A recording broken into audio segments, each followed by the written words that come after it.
In the 1994 Olympics, Dan Jansen, going after a gold medal, slipped, grazed the ice with his hand, and lost the 500-meter race. His wife Robin was in the stands, and she cried out, "Oh God, no! Oh God, why? How could you be so cruel?" Excuse me?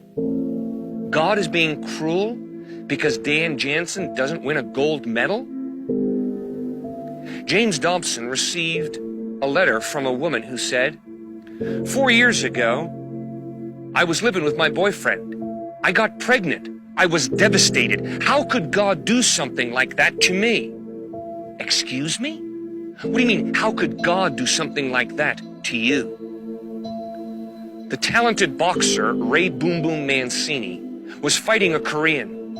Ray Boom Boom Mancini delivered a hard right to the Korean's head, and he died shortly after that of a massive cerebral hemorrhage.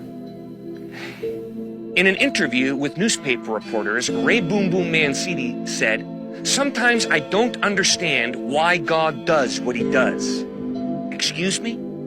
Ray Boom Boom Mancini, you smacked the Korean boxer in the head. He died of a massive cerebral hemorrhage. That wasn't God doing that. And Susan Smith took her 2 little boys, put them in her car, and pushed that car down into a lake.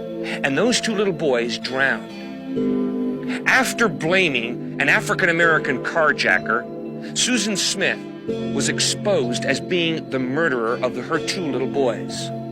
And in her honest confession, Susan Smith said, after she pushed her 2 little boys into the lake, she went running away saying, "What have I done? What have I done? Oh God, why did you allow me to do something so horrible?"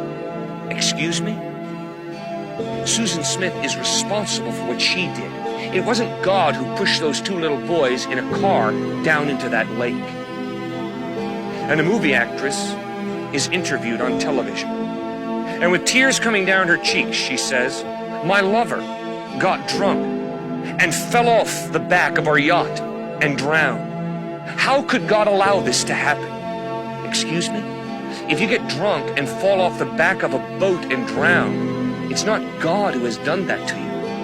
It's a result of your irresponsible decision to get drunk. Ultimately, I do not know why God allowed evil, suffering, and death. But to blame God for our irresponsible decisions is a cop-out. God has given you and me a free will. You and I make decisions in life, and if we make good, responsible decisions, we benefit. But if we make bad, irresponsible decisions, then we have to live with the consequences of those decisions. In Genesis chapter 1, we read, God created this, and God saw that it was good. And God created that, and God saw that it was good. And the little phrase, God saw that it was good, is repeated over and over and over again. And Genesis pounds the point into our brains. When God created, he did a good job. God did not create evil. But in Genesis chapter 3, we read how free, autonomous individuals rebelled against God. And that, ladies and gentlemen, is where the arrow missed the mark. It's where the train got off the track.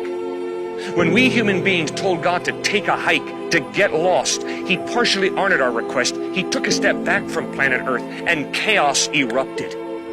Injustice and unfairness broke loose. It was opening Pandora's box. You and I are not born into a fair, just world. You and I are born into an unfair, unjust world. Not because God created it that way, but because we human beings told God to get lost. And God respected our request, took a step back from planet Earth, and all types of havoc and chaos and injustice and unfairness broke loose.